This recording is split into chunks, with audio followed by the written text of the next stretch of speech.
Selamat pagi para sahabat Nadi yang terberkati. Selamat menyambut hari baru Minggu 25 Januari 2026.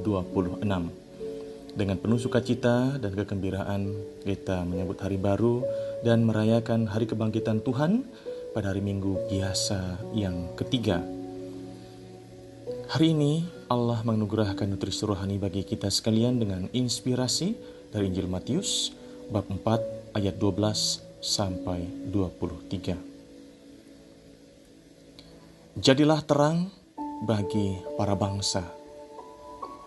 Para sahabat Nadi yang terberkati, dua daerah yakni Zebulon dan Naftali diangkat hari ini, baik dalam bacaan pertama maupun dalam bacaan Injil.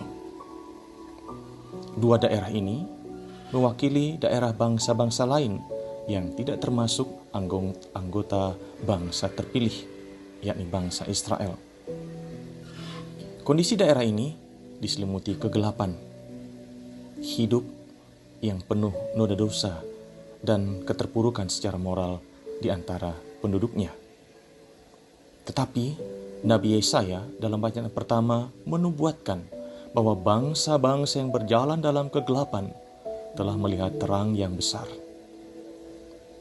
Siapakah sang terang itu? Nubuat Yesaya terpenuhi dengan kehadiran Yesus, sang terang para bangsa, yang oleh Konsili Vatikan II disebut Lumen Gentium.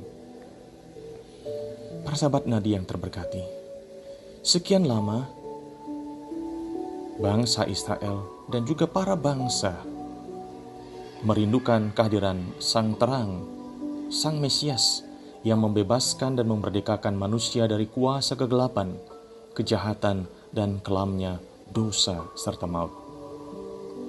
Kerinduan itu kini terpenuhi dalam diri Yesus Kristus, Sang Sabda yang telah menjadi manusia. Maka Injil Matius hari ini menyingkapkan pemenuhan nubuat itu.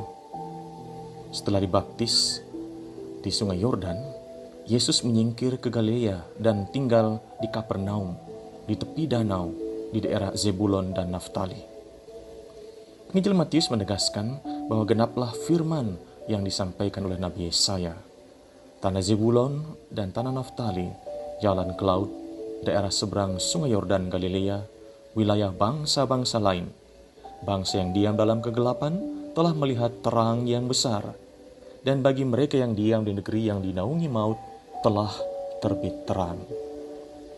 Para sahabat Nadi yang terberkati, pemenuhan wahyu ini menjadi dasar bagi kita untuk bersukacita sebagai orang beriman. Keselamatan berciri universal. Kasih dan keselamatan Allah dalam Kristus dibuka juga bagi para bangsa, bukan hanya eksklusif bagi bangsa pilihan. Inilah porta fide, pintu iman yang terbuka bagi kita melalui Yesus Kristus. Kita telah menerima Dia, sang terang, melalui sakramen baptis. Kita diangkat menjadi anak-anak terang. Konsekuensinya, kita mengemban tugas untuk membawa terang itu dalam hidup sehari-hari sebagai wujud tanggapan atas pertobatan yang diwartakan oleh Yesus Kristus. Bertobatlah, sebab kerajaan Allah sudah dekat. Kebaikan dan kemurahan hati kita bagi yang lemah, bagi teman yang galau atau disorientasi, dan juga kepedulian kita bagi yang tak berdaya secara ekonomi akan membuat pelita iman kita bersinar terang. Iman berbuahkan perbuatan penuh kasih.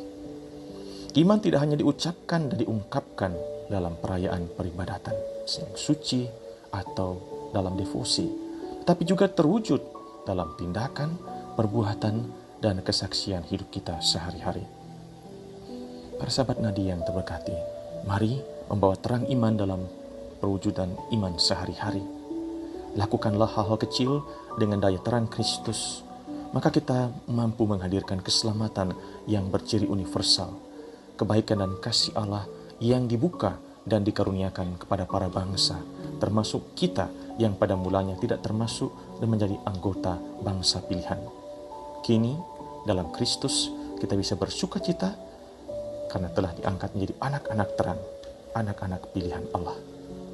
Bawalah terang iman dan jadilah terang bagi para bangsa, bagi orang-orang di sekitar kita. Selamat berhari Minggu, berkat Tuhan melimpah. Salam Nadi, Tuhan memberkati kita sekalian.